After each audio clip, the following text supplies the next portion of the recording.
To the hive of Agua came a stranger one grim day. Hardly spoke to the Arbites, didn't have too much to say. No one dared to slit his purse strings, no one dared to make a slip, for the black-clad man among them had a Boltgun on his head. Boltgun on his head. It was early in the morning when he landed at the port, and he spent his day in houses of a foul and darkling sort. He's a heretic from off-world, came the whisper from each lip, and he's here to weave some chaos with the Boltgun on his head. Boltgun on his head. In this town there lived a ganger by the name of Nocturne Red. Many judges tried to take him, and those men of law were dead. He was vicious and augmented at the age of 104, and the notches on his last locks numbered 10 and fourscore more. 10 and fourscore more. Now the stranger started showing there to all the folks around. A strange brooch of foreign metal got the guy in silver bound. He came here on bitter business to leave all the sinners dead, and on the list of purged was the name of Nocturne Red. The name of Nocturne Red. Wasn't long before the rumors were relayed to Nocturne Red, but the ganger didn't worry, he would leave the Quister dead. 90 men had tried to end him, 90 men had made a slip. 91 would be the Quister with the Boltgun on his head. Boltgun on his head. It was 37 minutes before the Quister found his prey. They met in a darkened factory where the bravest feared to stray. Scum were watching from the gantries, muted creatures held their breath. They hoped this holy agent was about to meet his death. About to meet his death. There was 40 feet between them when they stopped to make their play. And the swiftness of the Quister is still talked about today. Nocturne Red and knock-cleared plasteel, for a bolt shell barely tore, and the Quister's aim was blessed by our holy emperor. Our holy emperor. It was over in a moment, and the final cleanse began. Mutant scum were cut down, righteous, brightly burning as they ran. For the stranger brought stormtroopers, and the hive had made a slip. None escapes the Emperor's Quister with the Boltgun on his head. Boltgun on his head. Boltgun, Mars Boltgun. None escapes the Emperor's Quister with the Boltgun on his head. Boltgun on his head.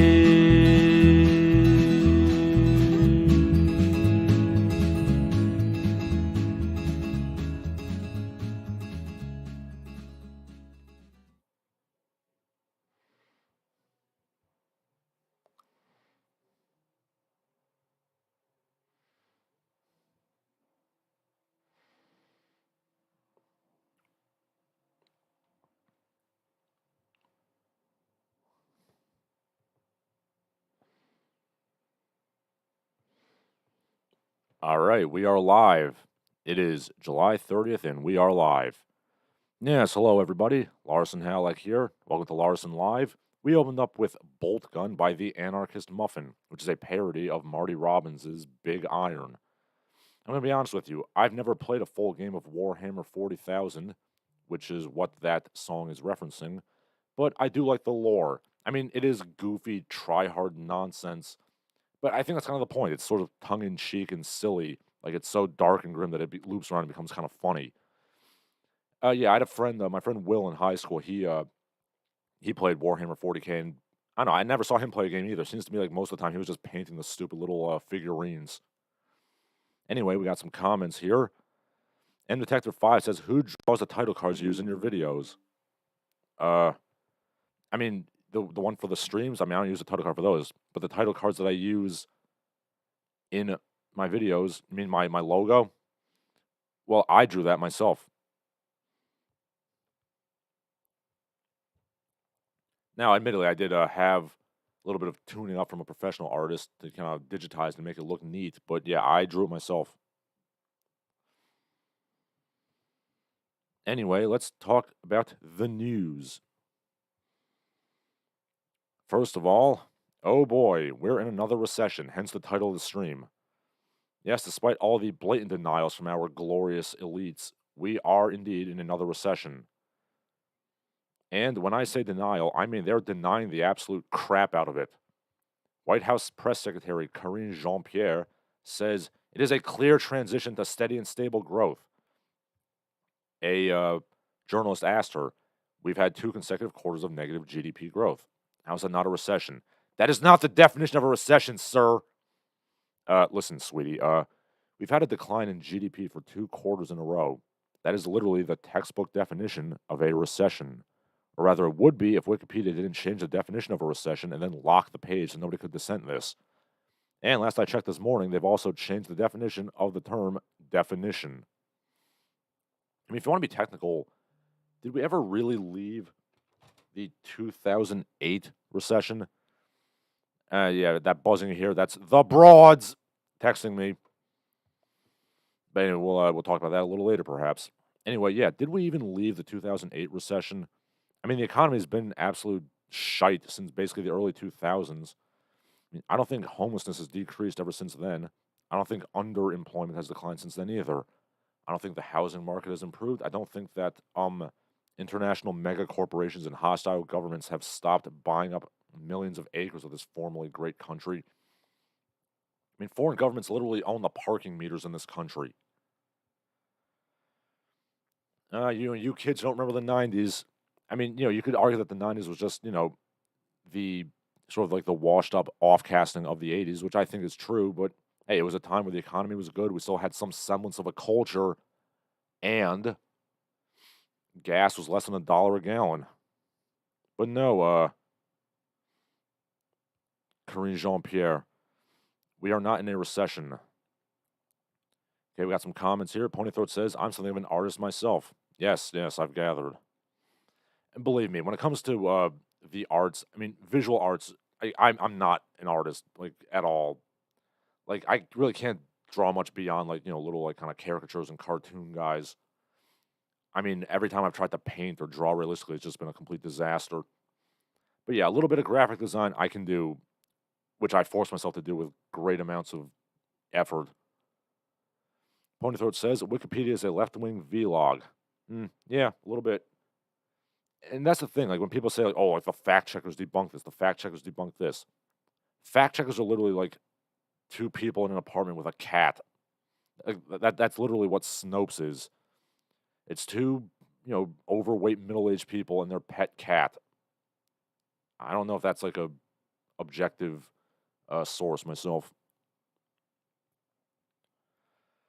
But in entirely unrelated news to the recession, an article from The Metro, which is a UK newspaper, has posted just this morning about quiet quitting your job. What is quiet quitting? It's basically going to work and half-assing it, aka that thing that millions of people already do, and thus we don't really need an article talking about it. Hey, I myself quiet quit my piano lesson this morning, which is to say I went there and proceeded to phone it in.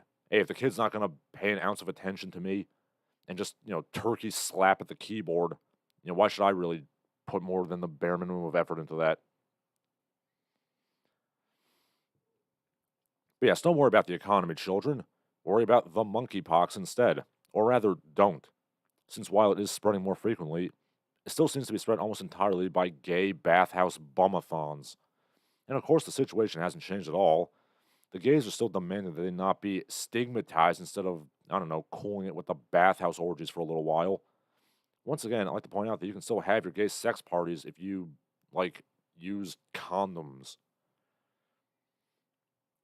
There's nothing wrong with being gay, or for that matter, there's nothing wrong with having furious bathhouse orgies, but do it safely, please.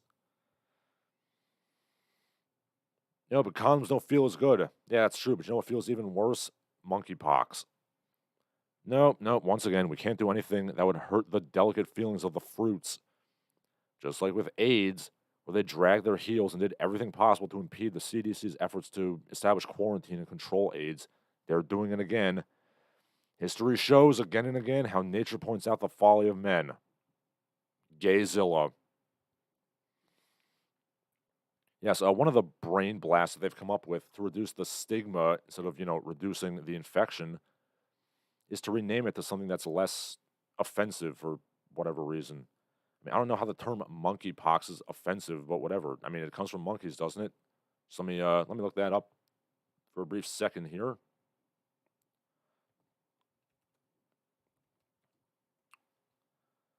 Okay, let's see. See, how did the monkeypox come about?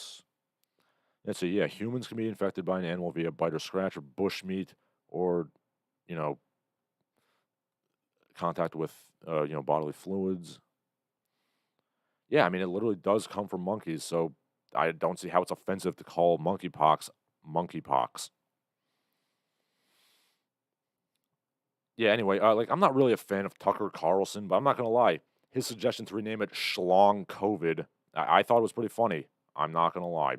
Okay, we got some comments here. Ponythroat says, I would rank Snopes' credibility as mostly false. Yeah, a little bit. Biff Slankovich says, Hershey's will not meet the demand for Halloween candy. Yeah. I guess you gotta start giving out apples for Halloween. Or perhaps you could import candy from Europe. The Japanese also make some good chocolates. Okay, let's see. Liam Roddy says Pelosi's on the way to Taiwan. Yes, that's also I heard that they're talking about preparing for war. At least that's a catchphrase on Weibo, which is the Chi-Com equivalent of Twitter. So yeah, it's not great. I of course have Taiwanese heritage myself, and I'm not happy about that. About this potential violence. Ponythroat says monkeypox has nothing to do with sex and gays are the equals of anybody else in society. Guy, Gabe Slave Stibbins. Yeah, correct me if I'm wrong. Isn't that Matthew Weiner or Scott Weiner from California? Isn't he one of the guys pushing this destigmatization thing? What a fitting name, right? M Detector 5 says the last major monkeypox outbreak in the U.S. was in 2003, and that was 47 cases. Well, I know so far there's been at least a few hundred in New York City, even. I saw a line outside a free health clinic that was of monkeypox sufferers, and I hate to sound stereotypical, but it's like the guys standing there, they're standing like the most gay way you can imagine. Like they're all kind of slanted to one side, and they, their hips are kind of contrappostoing out, stuff like that. It's like, guys, I know you're gay, but can you not stand gay? Ponythroat says if everybody tried candy from Europe, nobody would eat Hershey's ever again. Yes, I myself, I like a nice Cadbury's, or like a nice Ferrero Rocher, and also, yeah, it just came up on the meme reel. Is that GIF of Mario and Luigi driving a go-kart and crashing and smashing into the pavement? Yeah, I'm not gonna lie. I saw that. I laughed for about a solid 10 minutes at that GIF. I don't know what context two guys are cosplaying as the Mario Brothers and driving little go-karts around, but I wish I was there. Okay, we got some academic news. Stuart Regis, a professor at the University of Washington, was required by the administration to put in a land acknowledgement in his speech. For those of you not aware, land acknowledgements are these stupid things they do where they say, the land of this university used to belong to, whatever Native American tribe, and we're sorry, we hate ourselves, etc.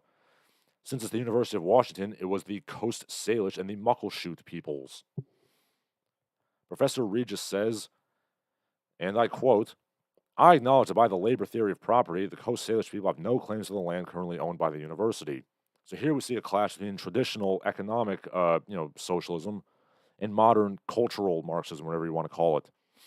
The labor theory of property, which was basically cribbed from Adam Smith, essentially says that whoever develops the land and makes the most economic use of it and puts the work into it is the rightful owner.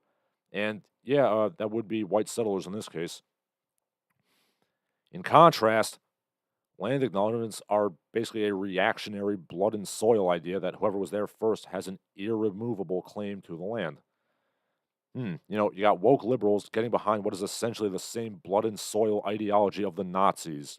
Horseshoe theory, what's that? But wait a minute, it gets even more complicated.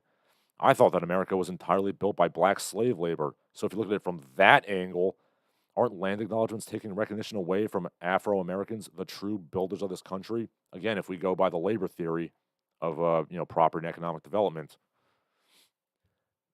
I don't know. Maybe this is I warned you people. This is what's going to happen when you have all these ethnic interest groups fighting with each other. You take away the evil white man, they're just going to attack each other. There's no rainbow coalition, Jesse Jackson. Yeah, of course. Anyway, the actual reason they do the land acknowledgments is to keep us fighting racially rather than recognizing how we're all getting shafted economically. I discussed this a while back on one of my streams. REI, or was it Eastern Mountain Sports? I think it was REI. It was one of those, dutiful like mountaining companies. They had this whole conference where they were trying to convince their workers to not unionize. And it was like, yeah, hi, we're REI. We're based on the land of the Coast Salish people. And this is why unions are bad, and you should be satisfied with minimum wage, wagey. I would also like to point out that all this crap like land acknowledgments and changing the sports teams and all that is literally stuff that just assuages liberal white people instead of actually helping Native Americans at all. It's like the Edmonton Eskimos in the Canadian Football League. They asked Inuits, what do you think about the team name? And the guy's like, look, literally on this reservation, we don't have health care, we don't have clean drinking water. We have more important things to worry about than some stupid football team. But then they changed the name to the Edmonton Elks, and all was good, except for the actual Eskimos who still don't have health care or drinking water. It's the same thing in this country. And for the record, we got the sports teams, we got the Washington Redskins, they became the Commanders. First of all, it should have been the Commandos. Secondly, then you got the Cleveland Guardians now. And I guess the Braves are going to be changed pretty soon. And I did say once I would be okay with changing the name of the Braves, but only if they did the plan they were going to do in 2005, because this controversy comes up every so often. And they changed the name to the Atlanta Bravos. And they made Johnny Bravo the mascot. I mean, yeah, sure, you'd be trading one group of aggrieved people for another. You'd be trading Native American activists for feminist activists, since feminists absolutely despise Johnny Bravo. But you know what? I see no downsides to this. Johnny Bravo is amazing, and I will fight anybody who says otherwise. And really, like, what better mascot for a sports team could you have than a pompadour-wearing, like, jacked-up brute who chases skirts all day? That's a hero for the American youth. But yeah, anyway, this whole sports team controversy is pretty dumb. And it always ties into this argument of, America took land from Indians, so therefore you have no right to decide who comes into your country at all. You got to be a big flop house for everybody.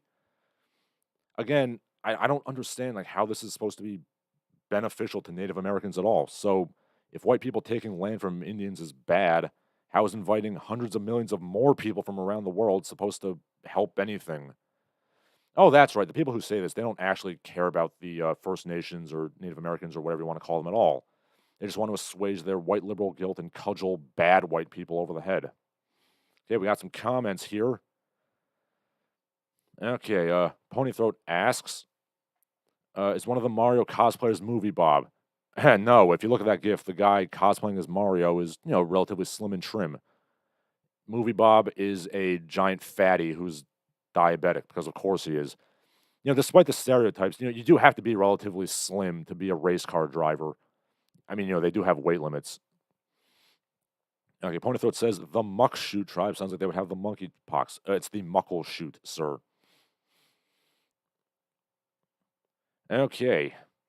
Ponythroat says, if that theory of land ownership was implemented, how would any warehouse owner keep it? Yeah, I mean, I don't know. I mean, it's nice in theory, like much of socialism, but unfortunately, yeah, up until very recently, land was the number one thing people fought over, and you know, whoever keeps the land, if you can, possession is 9/10 of the law, as they say. Ponythroat says he knew a bouncer who was nicknamed Johnny Bravo because he really skipped leg day. Yes, I distinctly remember there's an episode of Johnny Bravo where he tries to coach a nerd into getting chicks, and Johnny Bravo takes him to the gym and he doesn't do a single squat. But I'm of course in favor of any Johnny Bravo related initiatives because I'm in favor of anything that involves 3 foot tall pompadours. Shinseki Evans says immigration is colonization. Well, when it's unrestricted, yes. I mean, I'm not anti-immigrant per se. As I've said repeatedly, I think there is a Goldilocks zone, so to speak, of diversity. Like too much is not good. Too much, causes balkanization, but too little is also not good. Just my rough spitballing, I think like 5 to 20% is, just the right amount. But that's just me. Now, personally, with regards to this, the sports team names and the land acknowledgments, personally, I do support the subsidies for native-owned businesses and things they have already, and the duty-free sales and semi-autonomous, blah blah blahs. Of course, it does vary tribe to tribe. Tribal law is, to put it politely, an absolute clusterfuck. So much so that you can literally study it and major in it in law school. The BIA and the Secretary of State did formally apologize to Native Americans for the various wrongdoings of the white government in 2000, and I'm certainly in favor of that. But something about the whole land acknowledgement thing does really annoy me. I mean, mainly because it does seem to delegitimize the very concept of, American settlers and pioneers as some sort of non-entity. Now, of course, you should acknowledge the bad, because, I don't like sugarcoating and, mythologizing myself. But if we were analyzing every single country that had some conquest in its history, well, you're not going to find too many that didn't. But, of course, as I've said, they only demonize a country's history when they want to, conquer it, essentially. I mean, the whole white guilt thing is basically a conqueror's mythology for non-white people. But speaking of our Canadian friends, with, regards to the Edmonton Eskimos, old Justin Trudeau heard about the Netherlands farm protests, and he clearly decided he ought to bring that to the Great White North. Trudeau is moving forward with a plan to reduce nitrogen fertilizer use by 30%. And similar to the Netherlands thing, the farmers are protesting. George Monbiot, I think he's some Canadian, government type, he says, this is an indulgence we cannot afford. We must end our dependence on farming if we are to overcome climate change. We have to end our dependence on What? This is like saying we must end our dependence on breathing oxygen. I would ask if these people know where food comes from, but it seems like a lot of people are genuinely unaware that farms make your food. Like, do you think you're going to end your dependence on food? Oh, wait, no. This is where the crickets and the human flesh and all that comes into play. Yeah, because, speaking of human flesh, we're going to get to that in a little bit, because the New York Times had some boneheaded articles say about cannibalism. Yeah, see, it's all making sense now. It's like I keep telling you people, I keep saying it. The elites want to be post-apocalyptic warlords, hooning monster trucks around the wasteland, gunning down peasantry. Boy, that Immortan Joe is a hell of a guy. I should be like him. Yeah, I remember back in the day when people were optimistic about the future. Yeah, those were good times. I think we're all realizing that the future we're gonna get is basically gonna be Snow Crash with flavorings of Blade Runner and Mad Max. We ain't getting the Star Trek future, people. Okay, let's see. Got some comments here. Shinseki Evans says, they do these land acknowledgments on the PBS Eons YouTube channel at the end of every episode, apologizing for paleontology and archaeology. Yeah, again, the land acknowledgments, they don't seem to actually, like, help anybody at all. Yeah, again, I would even be in favor of like monetary reparations just so everybody could like shut up about it. Okay, Horny for Knowles says, "What is your opinion on Knowles? Correct me if I'm wrong, but aren't Knowles like hyena men?"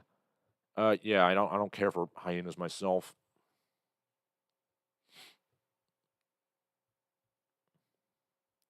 Not a fan of the hyenas. Okay, we got another comment here. Jim Tuner says, "Reducing fertilizer use will reduce food production, increase food prices dramatically." Well, that is literally what happened in Sri Lanka. So, yeah.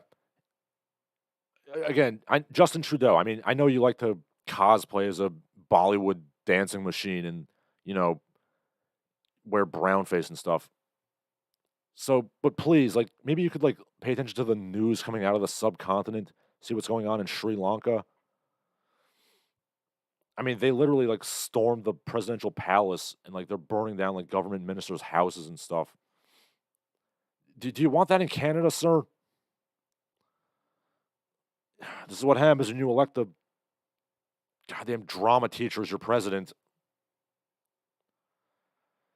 Jim Tuner says, "We are getting the Star Trek future. We're going to be that Irish janitor guy on Deep Space Nine."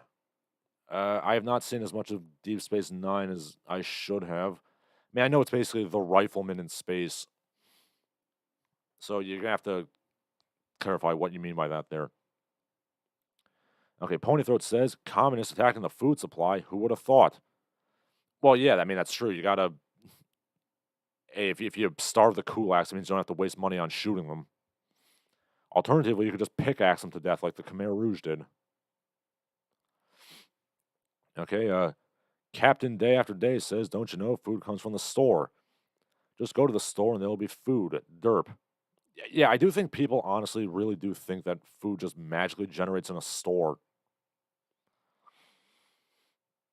Okay, Shinseki Evans says, according to Moviebob, conservatives and white people with blue collar jobs, they prevent the Star Trek future. Ah, yes, yes, we can't forget that.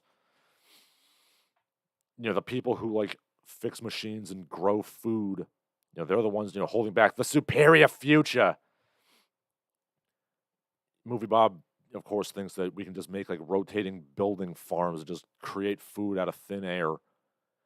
While the important people like him who post movie reviews on the internet, they're going to be the ones who go into outer space with their cyborg bodies. Moviebob was supposed to be on a spaceship by now, and again, I've always wondered why does he really focus so much on like uploading brains to bodies and things, and I realized why. It's because Moviebob is a big fatty, and if he uploads his brain to like a super strong cyborg body, it means he doesn't have to work out and he can have a good body and be strong. But don't forget that Moviebob claims that he can bench press 310 pounds. I think he might have confused bench press with deadlift, and that's just him, getting out of bed in the morning.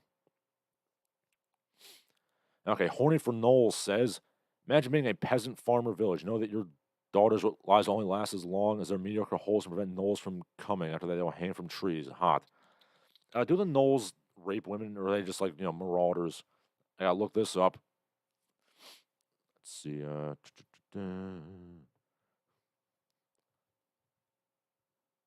Okay, so looking at the D&D wiki, there is nothing about rape, gnoll-wise. And my old D&D books are at my parents' house, and I don't have them in my apartment, so whatever. Okay, Jim Tuner says the reference was to a Miles O'Brien on Star Trek, the only enlisted person in Starfleet. He pulls the lever on the transporter. I mean, I only know Miles O'Keefe. Like, how much Keefe is in that movie? Miles O'Keefe. Now I gotta look this up.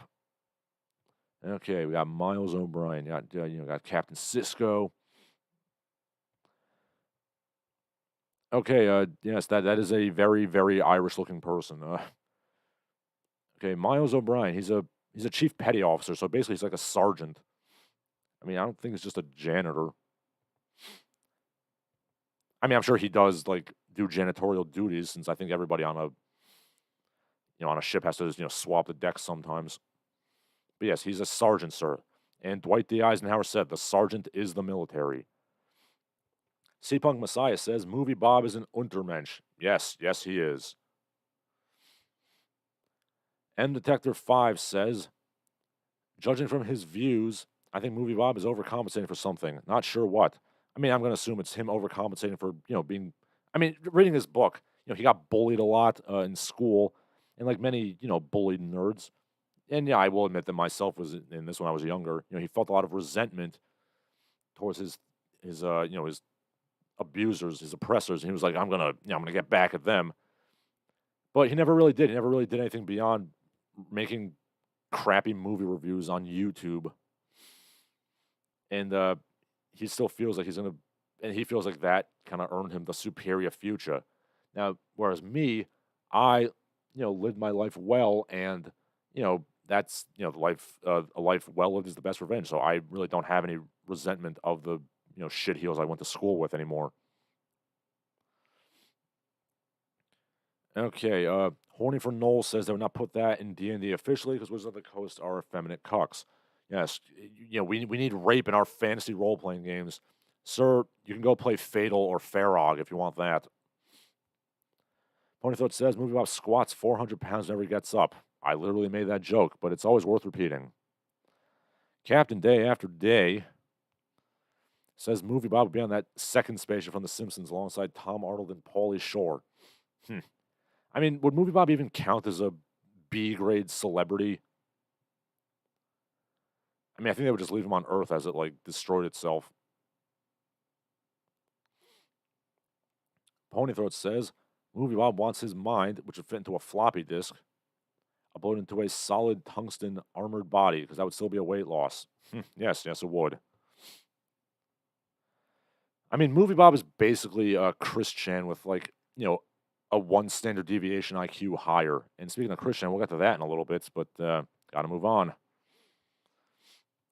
Yeah, speaking of a resurgence of neo-feudalism, it's time for the glorious return of the long-missed Wagies posting L's. Politico had an article says pay raises are getting smaller. That could be a good thing for the workers. You will get paid less and you'll like it, Wagey. It's a good thing. Then there's also pills that are being tested now that release timed doses of antidepressants. So you can't even be depressed from your god-awful job, Wagey. You don't even have the freedom to be sad. They're in your mind. You can't even escape them in your brain. I don't think those antidepressant pills are patented yet. So until then, you have these god-awful affirmations that Amazon broadcasts on the omnipresent video screens in your wagey cage. And yes, I do remember these when I myself was in the wage cage at Amazon. Even in chaos, I am in control. I notice the good. I may be, physically distant, but I'm emotionally there. I mean, we're basically one step away from attention Bajoran workers, speaking of Star Trek.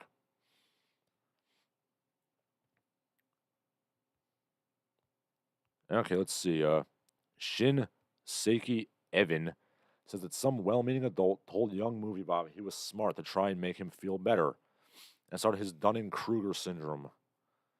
I mean, he did go to therapists when he was young, so I'm sure the therapist tried to gently goad him into being a better person, and unfortunately, they failed miserably at that. And I'm sure that in an IQ sense, Bob is average at least. It's just a lifetime of being abused and bullied. It doesn't leave a good imprint. It's like that one King of the Hill episode where Hank is like, this isn't your fault. He's talking to some nerd who thinks he's a wizard, and he's like, this isn't your fault. I mean, a man can only get wedged so much before his mind goes to pieces. I really think that's what's happening. Ponythroat says the Virgin living a life well in spite of bullying versus the Chad school shooting. Yes. Or alternatively, you could live your life well and then commit a school shooting.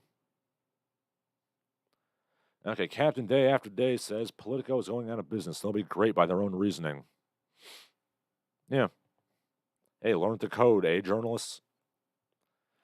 Yeah, speaking of journalists, in cultural news, let's see what the New York Times has to say today. Quote, cannibalism has a time and place. Some recent media suggests the time is now. Can you stomach it?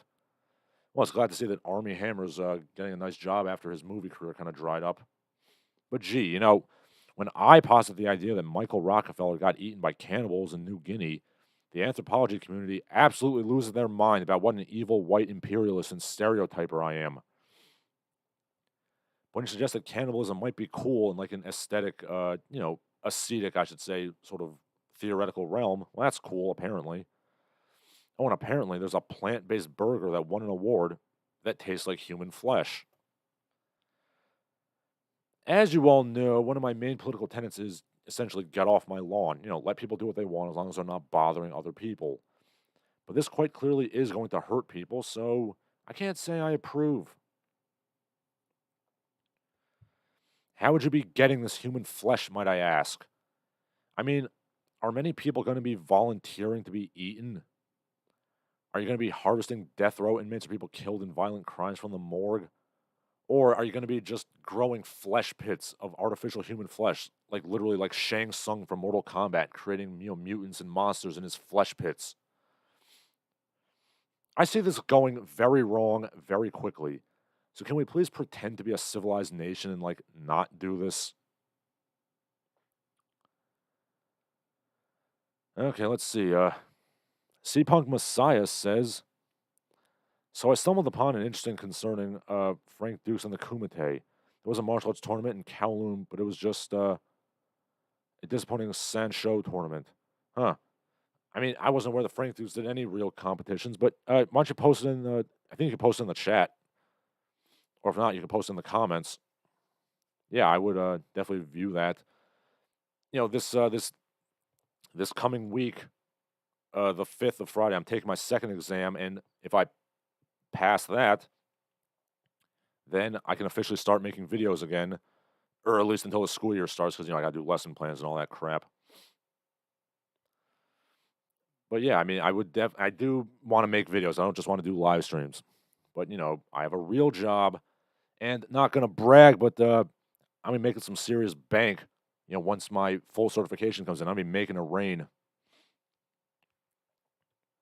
So that's obviously the number one priority there. Ponythroat says Rockefeller being eaten by cannibals did not happen, but it's good that it did happen. Yes, they say that a lot lately. Captain Day After Day references Soylent Green, of course. Horny for Knowles, still talking about Knowles. Okay, it's why have you glommed onto Knowles so much? Like, are there not sexier monsters? Jim Tuner says even if Rockefeller wasn't eaten by cannibals, he was killed by his own efforts to increase the price of shrunken heads in Southeast Asia. Yes, it's all a sordid affair, the Michael Rockefeller story.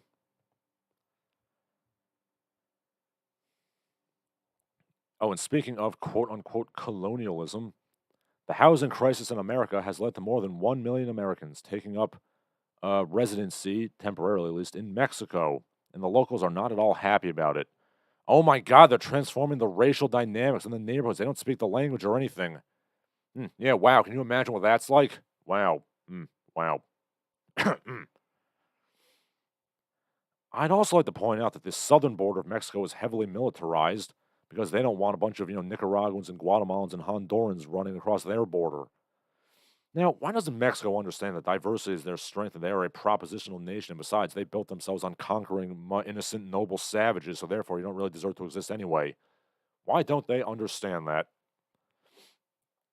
But seriously, can you guys, take a look in the mirror and realize the rank hypocrisy of what you're saying? Oh no, we're the only brown people here. Yeah, these Americans, they're working remotely. I mean, they're not crowding anybody out of the job market. It's just, it's rather silly. C-Punk Messiah says that funny how I confirm furry is less of a degenerate than horny for Knowles and Ponythroat. Let's tone it down, guys. Yes, this is this is a family show. I can barely say that with a straight face.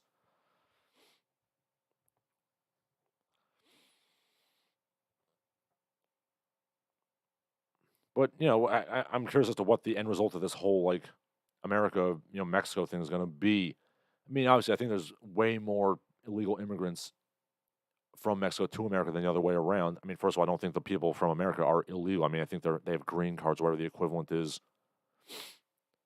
and they're taking up permanent residency legally. And I think there's only 1 million Americans or so compared to the 20 million or so illegals in America. So yeah, let's do a bit of a handoff. Prisoner trade.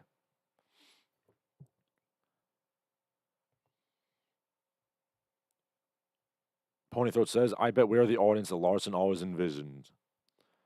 You're not the audience I want, but you're the audience that I deserve, I suppose. Okay, now we got some environmental news. We got good and bad going on. The good. 100,000 kilograms of garbage was taken out of the Great Pacific Garbage Patch, which is officially 1/1000th of the patch. So, some progress is being made at least. For those of you not aware, the plastic is dumped into rivers outside various population centers, then the jet streams and water flows and, your trade winds mean that the water inundated with plastics and garbage tends to congregate in certain areas of the ocean. There's the Pacific Garbage Patch and the Atlantic Garbage Patch. I think there's one in the Gulf of Mexico, too, actually. It's not as big, though. Then, of course, the fish eat those plastics, and then we eat the fish, and then we get microplastics in our bloodstream, and it lowers our testosterone and makes the frogs gay. Now, personally, I try to avoid using plastics whenever possible, and I also support the use of pyrolysis, which is essentially a process where plastics are reverted back to the crude oil that they were originally, and that is used as fuel. So essentially, it is recycling plastics for fuel. That's good, and it's good that they've cleaned up a substantial part of the pollution. I mean, 1/1000th may not seem substantial, but, you got to start somewhere. However, every map I've seen documenting the garbage patches indicates that the majority of these plastic flows come from, BRIC countries, India, China, South America, not the U.S. or Europe or anywhere like that. So unless those countries get their littering under control, this problem will continue. It can be done. America used to have a big problem with littering and water pollution. Great strides were made to fix all that back in the day.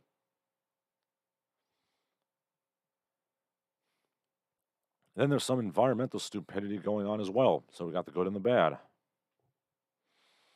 I do care about the environment because I happen to live in the environment, and we all should, because we all do live in the environment. But then they're like, we should dim the sun to reduce global warming. Yes, let's put more chemicals in the atmosphere to block out the sun. That makes a lot of sense. Why not put up a giant shield to block out the sun?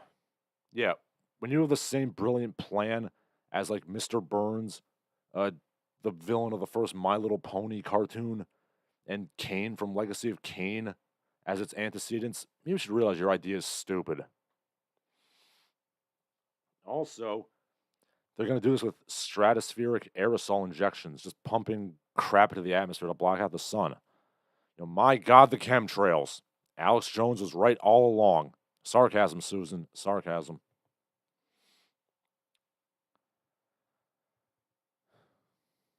Okay, Shinseki Evans says, doesn't know what a knoll is. Look up the Drayuan for fun.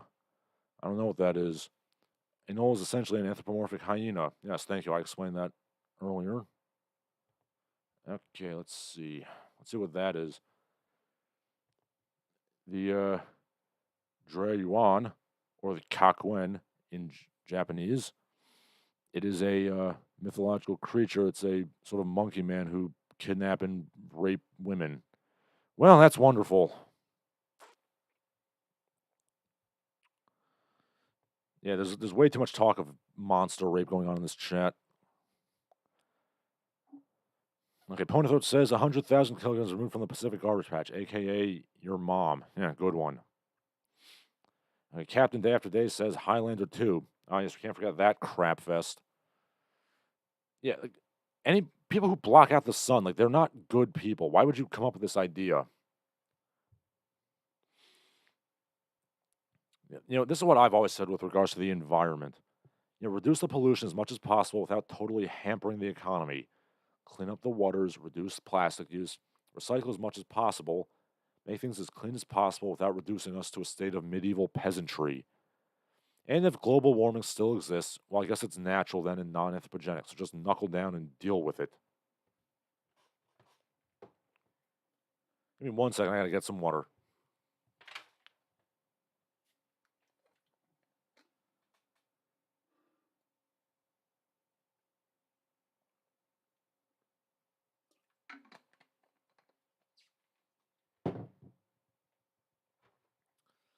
All right, here I am again. But speaking of the environment, Kentucky is having severe flooding, which has killed at least 15 people, possibly more. And Twitter's reaction is exactly what you would expect. Namely, a bunch of snotty swipple types are cackling with laughter. Man, those fucking rednecks will get what they deserve. Yeah, fuck them. And for the record, yes, plenty of red state assholes did the same thing with the California wildfires. Jesus, people, they're your countrymen. No matter what region of the country you're in, we're all Americans, aren't we? If you act like anyone deserves to suffer because of how they vote, you need to be kicked in the dick. And also, I've said this multiple times before too, but can we please acknowledge why exactly poor people in red states vote quote unquote against their interest? Yeah, gee, maybe it's because of the overwhelming amounts of smug and naked contempt that, snotty, urbanites give to them. I mean, maybe the Republicans aren't for their interests, but I really don't see how voting for a bunch of like smug, holier than thou swipples who would literally kill them if they had the opportunity. I don't see how that's like in their interest. But that's just me, speaking as something of a snotty urbanite myself. Okay, Shinseki Evans says block out the sun, but also you must buy solar panels. Yes, it's all schizophrenic, isn't it? Captain Day After Day says, remember when putting chemicals in the atmosphere caused the greenhouse effect?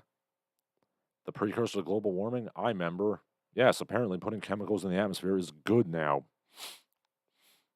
M Detector 5 says, when is California not on fire? Yeah, that tends to happen every year or so.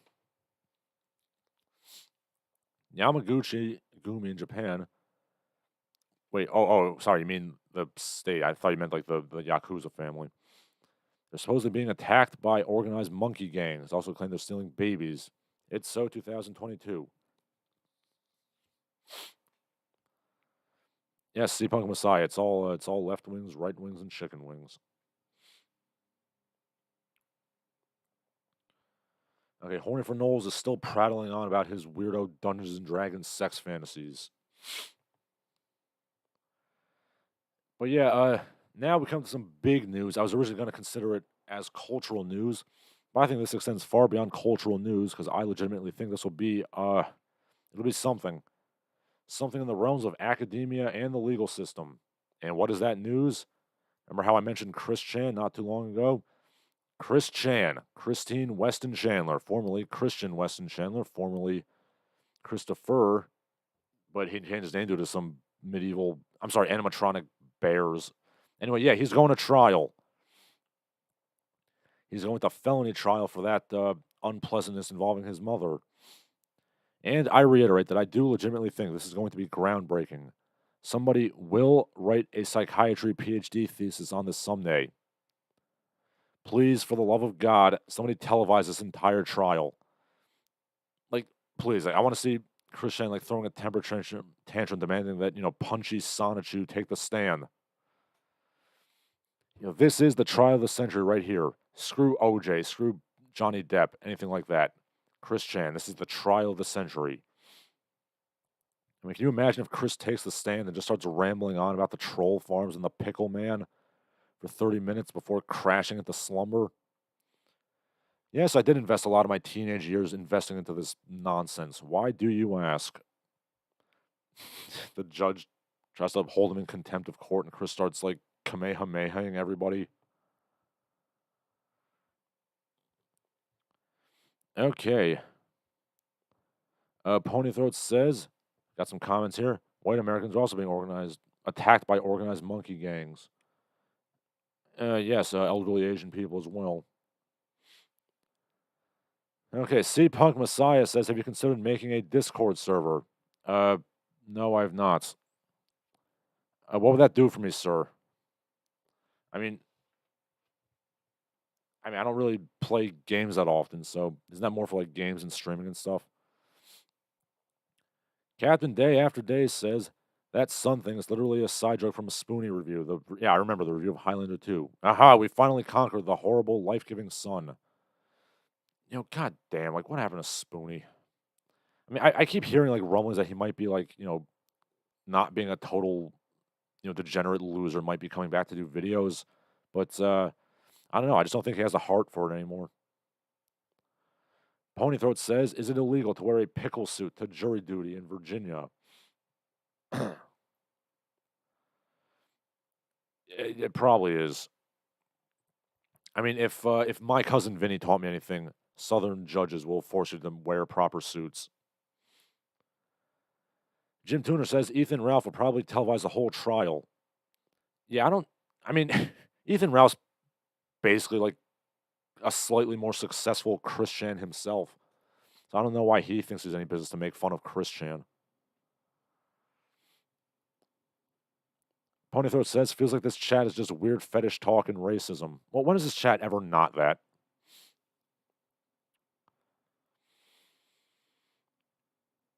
I mean, if you listen to the Beck Loss live stream, he actually has a bit of, he actually has like did a whole show the other day about how, like, the trials and tribulations of Ethan Ralph. Like, he's on the road to adult onset diabetes himself. And then he went to Portugal to like basically pick up a bunch of hookers, and he just got his ass kicked in front of a bar. It was on video. Yeah, Ethan Ralph is, like I said, he's basically a slightly more successful Christian, and that Ethan Ralph somehow managed to convince a woman to marry him, and he has a job. But yeah, he's still just a complete loser. Shinseki Evans says Spoonie's never coming back. Yeah, I've resigned myself to that fact long ago. I mean, I still do occasionally listen to like his old reviews, just just to have his background noise, because I still think he's funny. But yeah, he ain't coming back.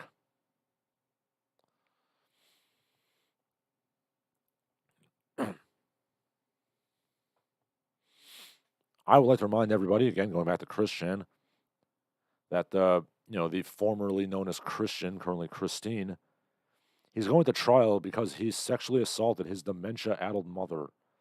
And this is the king of the lol cows here, the internet lol cows. I do not envy the public defender that has the monumental task of defending this person. I mean, on the positive side, in terms of just taking notes, there's certainly a lot of documentation you can peruse to learn about your client. I mean, it's been argued that Christian might be like the most documented human being on the planet. I mean, just pop open one of the myriad hours-long documentaries about Christian on the interwebs. Like, what is that guy's name who does like the documentary? This is gonna be eating me up. I gotta look that up. Yeah, he has like a 60-part like docu-series on Mr. Chandler there. I'll look that up. Geno Samuel, yeah. 65 parts, and each part is like 40 minutes. So, the guy who's going to be his public defender, he doesn't have to really do much work beyond just watching the videos. But then again, that in and of itself is the work. Learning about Christian is like staring at the Nietzsche's abyss, for the abyss also stares back at you. I mean, imagining some normie lawyer, kind of an average guy, wife and kids, contributes something to society, has no exposure to like the deepest, darkest depths of internet culture. Imagine him trying to learn about the horror of Christian is deeply amusing to me. I wouldn't entirely be surprised if one of the public defenders sticks a gun in his mouth after, oh God, any given point in the Christery. I mean, is it after he drinks his own man juice? Or is it after one of the myriad films of his naked fat body? Is it the pictures of his gaping axe wound? Or is it the sexual assault of his mother? And yeah, I mean, I'm not referring to him in the feminine. I mean, he's arguably not a transgender at all. I mean, he literally admitted that he transitioned just so he could pick up women, which is like the last formal video I did. Imagine if the judge bangs his gavel down, then the room starts shaking, the heavens part, then the dimensional merge happens, and all the Sonichu characters come in and start kicking ass, and Chris ascends to his rightful place as the goddess of this Quickville dimension. Ah, man can dream.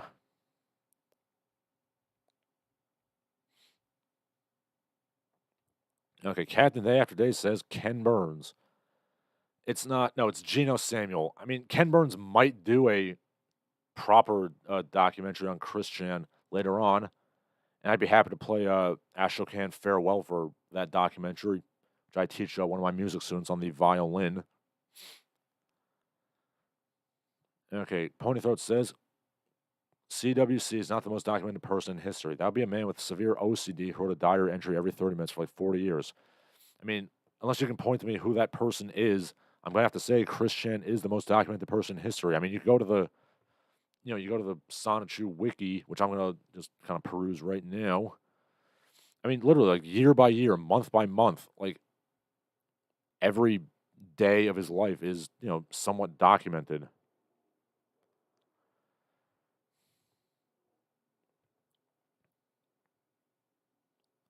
Okay, C-Punk Messiah posits that if Chris had taken up martial arts earlier, it might have turned out better.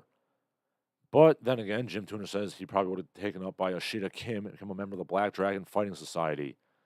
I don't know how much martial arts that were good were available in like rural Virginia in the 80s. How old is Chris? He's 40, so wait. Yes, he was born February 24th. So, again, I don't know. Yeah, he probably would have been taken up by some guy like Bryce Dallas.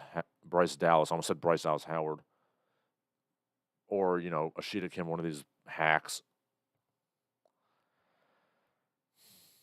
Yellow Bamboo is only one step above a Cursier Hamiha, Ponythroat says. Yeah, they're basically the same thing. Captain Day After Day says, Your Honor, I would like to call to the stand Liquid Chris. I would like to call to the stand Clyde Cash and the man in the pickle suit. Yeah, this is going to be a media circus, the likes of which, even God couldn't imagine.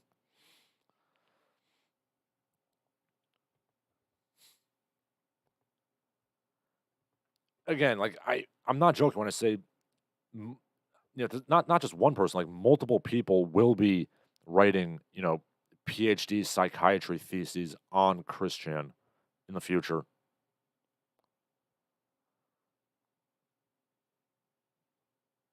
I mean, I'm surprised someone hasn't done it already. Ponythroat says his name is Robert Shields, and the diary is 37.5 million words.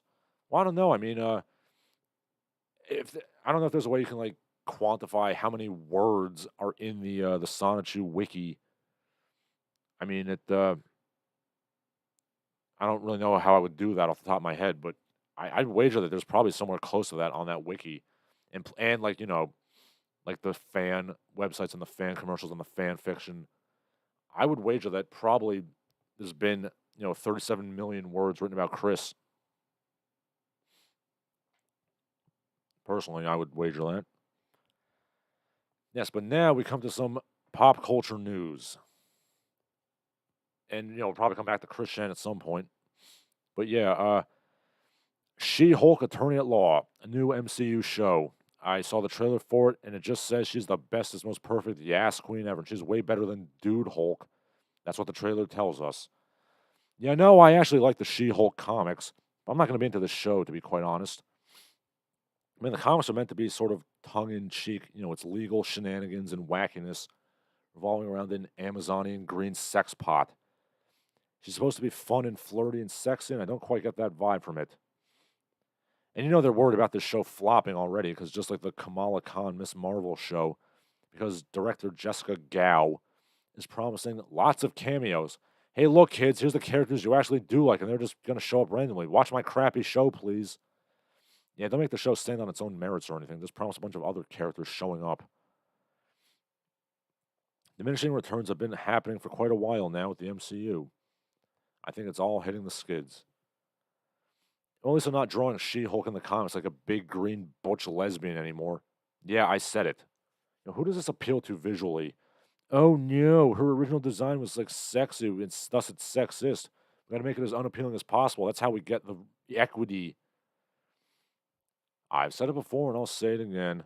There's a distinct chance, uh, liberals, that women might actually like to read like to read about sexualized bombshells who are also intelligent and competent and ass kicking. A lot of women actually do find this sort of thing empowering, but apparently I'm the only one who realizes that. Okay, Ponythroat says Robert Shields' thing literally documents every event in his life, no matter how minor, including his vital signs. It's written in 5 minute segments. Again, that's true, but again, like I can go to like a random day of Chris Chan's life. Let's just pick one at random. Let's see.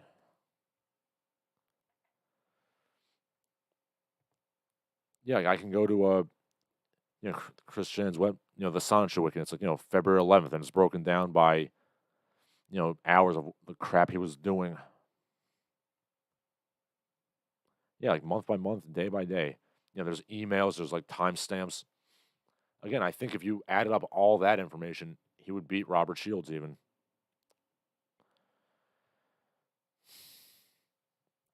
Horny for Noel says, no, would really revitalize the MCU. Yes, I know what you think would revitalize the MCU. C-Punk Messiah says Futurama gave more people an Amazon fetish than She-Hulk did. Well, it's all snooing. But yeah, speaking of butch lesbians, Ellen DeGeneres reveals that when she first came out of the closet, Elton John told her something very mean. He said, and I quote, "Yeah, we already knew you were gay. Just shut up and do your job." Yeah, look, I'm sure Ellen got a lot of heat when she first came out of the closet, which is why she's, by all accounts, a belligerent, nut-busting bitch and has a miniature Abu Ghraib in the back of her show. To quote Tim Dillon, comedian who was incidentally another gay man who roasted her not too long ago. But I'm 100% behind Elton John here, and I realized I should not have phrased it in that way the second I said it. But yes, he is right. Your sexuality does not matter. Just do your damn job. And that is why he has a pinball machine made after him, and Ellen DeGeneres does not. Captain Fantastic and the Brown Dirt Cowboy, one of the most iconic 1970s pinball tables, as adjudicated by pinball experts, which is to say, smelly nerds and weirdos. I say, as I've been to both bi-coastal pinball museums, the one in Asbury Park, New Jersey, and the one in Alameda, California. And also, yes, I miss the days when, gay men in pop culture were like, well dressed and like sarcastically bitchy and they could just roast you. I miss that. Personally, when it comes to 70s pinballs, I like Genie and Spirit of 76 myself, but that's beyond the point. Ponythroat says the individual movie scenes that started the most fetishes is the blueberry inflation scene from Willy Wonka. Yeah, I've never understood the whole inflation thing. But then again, I'm pretty staid and normal when it comes to the sex.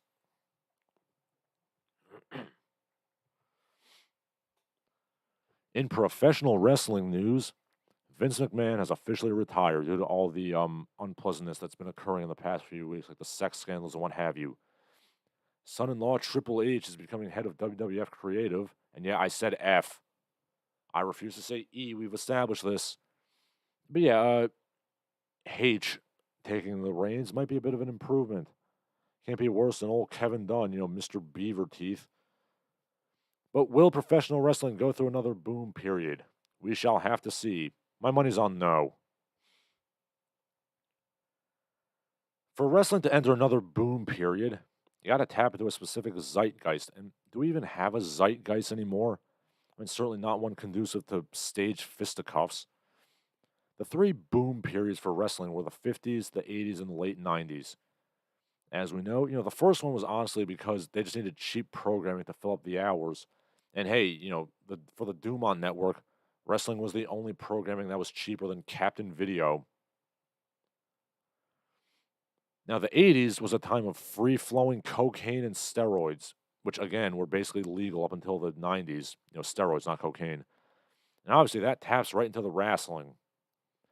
And the 90s was a time of extreme radicalness, which again, wrestling could tap into. Nothing about the culture in 2022 seems to indicate something that would be conducive to wrestling having a massive popularity spike. I mean, like, what are they going to have? Like, wrestling that involves, like, fighting for, like, a deed to a house? Deed on a pole match? And have, like, woke wrestling? I mean, isn't that what AEW basically does right now? Ponythroat says, I assume the Elton pinball machine is based on his appearance in Tommy. Yes, it is. He's wearing the same outfit. Okay, Ponythroat says, Biden inflated the economy big and round. Yeah, he did something to the economy, old mumbly Joe. Jim Tuner says the sex scandals of the WWF turned into earnings restatements and SEC IRS investigations. It's gotten really bad. Yeah. Yeah, I think Vince is doing the smart thing and, peacing out. On the other hand, the XFL is coming back again, third time's a charm, I guess. So, hopefully that'll work out. C-Punk Messiah says he wants to see something like WMAC Masters again. Pro wrestling, but with more striking arts and lots of Asian imagery. You can always watch Wushu performance tournaments. And, I mean, yeah, it was cool back in the day. It had, like, several cast members from Mortal Kombat in it.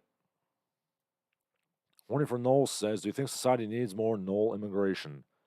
Well, as long as you stay within that Goldilocks zone of total, non-core population, I suppose it's okay.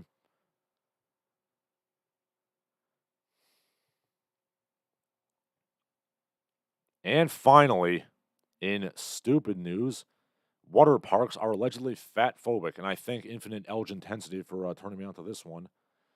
A viral incident occurred in which a father at a water park in Illinois complained that his 13-year-old daughter was 5 pounds over the 200-pound weight limit for a certain water slide, and therefore she couldn't go on the water slide.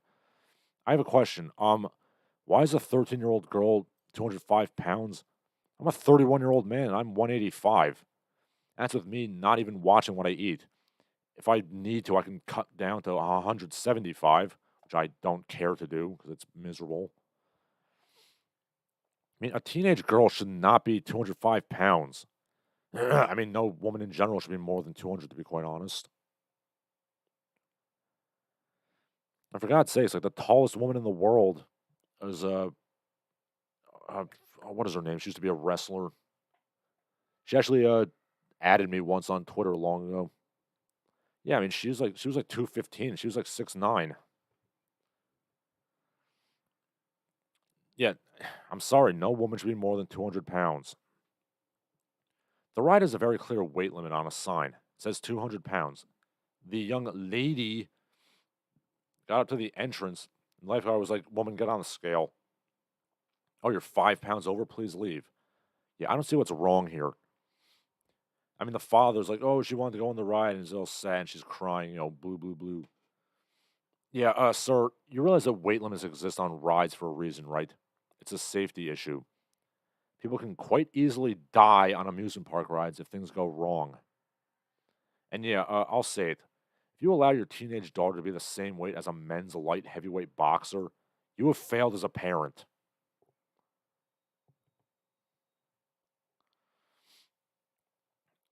And yeah, that does it for my prepared remarks. But let's go to the comments. M Detector 5 says, the XFL's 2020 season was actually fairly successful. It only ended early due to circumstances beyond their control. Yes, so I've heard.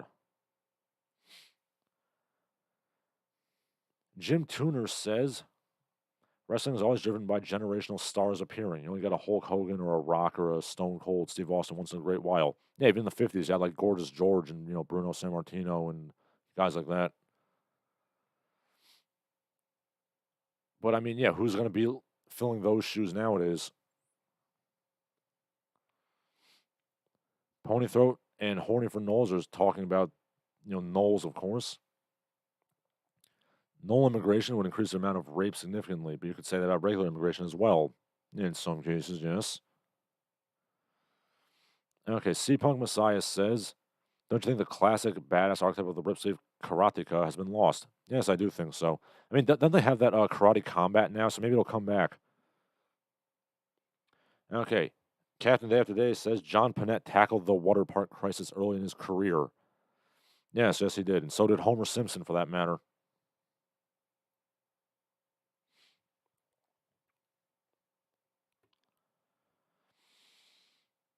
Shinseki Evan says that there was an incident recently where a really fat man got on a ride and died because the restraints wouldn't fit. He fell to his death all on video. Yes, again, amusement park rides, very unsafe if you don't have safety measures. You know, I'm from New Jersey. We used to have Action Park where, like, every day, like, people would be, like, breaking limbs and stuff on those rides. See, the problem with Action Park was that, the rides, a lot of them were very innovative, but they didn't, I guess they didn't beta test them enough. And, other parks would kind of take those copies or copy those rides but make them safer. Biff Stankovic advocates Antonino Rocca as the greatest wrestler. Yes, he was also a big star.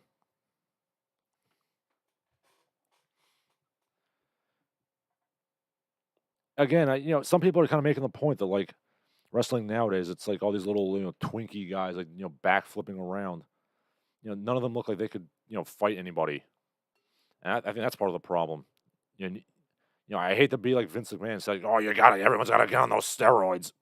But yeah, you need guys who look like, you pass the airport test. Like, you walk by him in an airport, everyone looks at him and says, "Wow, what's that?"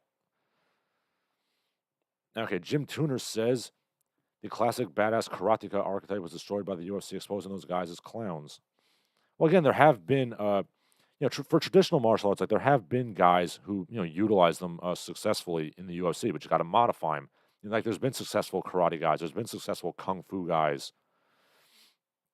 But again, like, the totally pure traditional methods, you got to modify them for real fighting.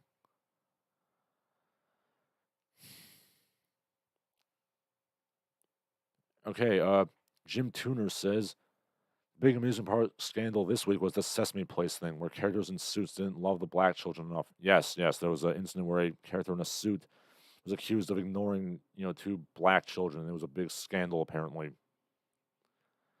Ponythroat says, didn't Action Park have the grave pool? Yes, it did. And the water slide that had human teeth in the inside of the tube. Yes, it had that too. Also had like the tank wars where you could shoot little tennis balls and you're supposed to shoot at the tanks, but people would just shoot at like people walking by. So you'd be walking along, you just got hit in the face with a tennis ball shot out of a cannon. And then they had they had like little go-karts that you could modify them, very easily. They could go like 60 miles per hour. So you have guys just driving on the highway, like Route 17 outside Vernon, in their go-karts. Oh, and they also had alcohol, which, they basically didn't card people. So, you have drunk driving, you have, cannons and, people dying on water slides.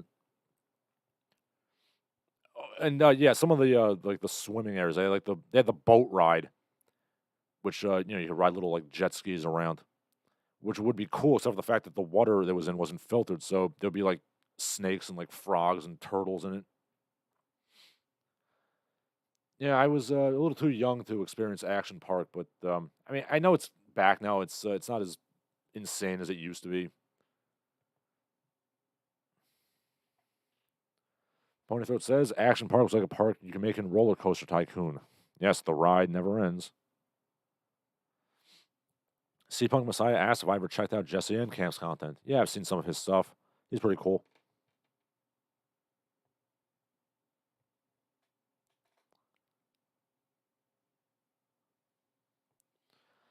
All right, so like I said, I'm done with my prepared remarks, so talk amongst yourselves. Say what you got to say. Then I got to head out at some point. Got to teach saxophone at noon. Jesus, man, stop talking about the Knowles.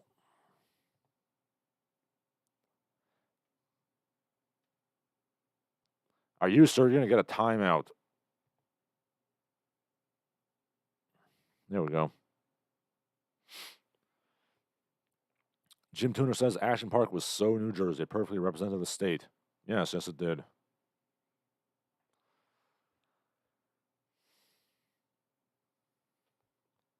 The fun never stops at Action Park.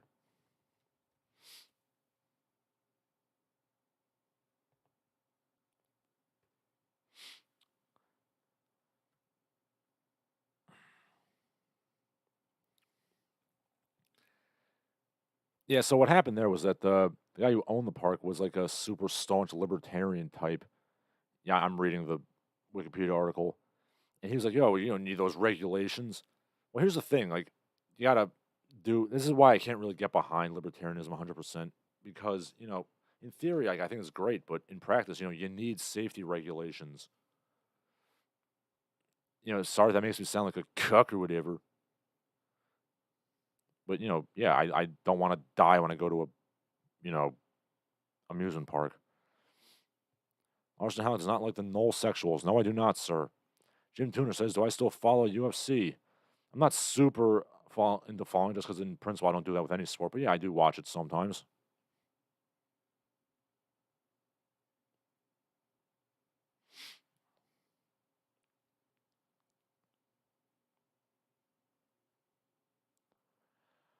All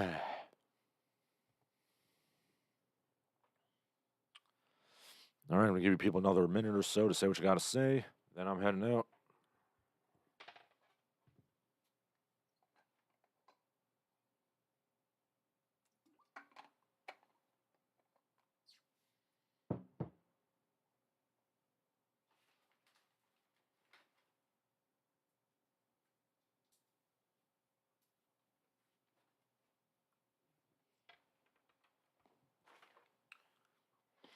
Ponythroat says libertarians all have dreams of a harem of 11-year-olds. Yeah, yeah, that is part of why I don't subscribe to libertarianism completely. Because, there's people like that. Steampunk Messiah says once he gets his first level black belt, let's try sparring against other martial arts styles. Yeah, my jiu-jitsu school does that sometimes. We go against other schools. They bring them in sometimes. We just kind of, roll. If Stankovic says jiu-jitsu guy locked down an assaulter on the news this morning. I looked that up. Hmm.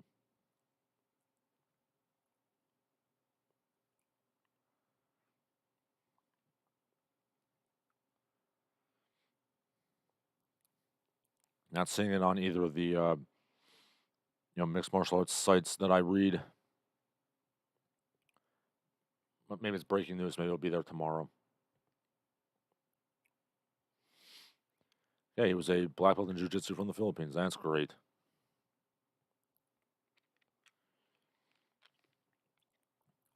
Okay, so yeah, I think I'm done here. So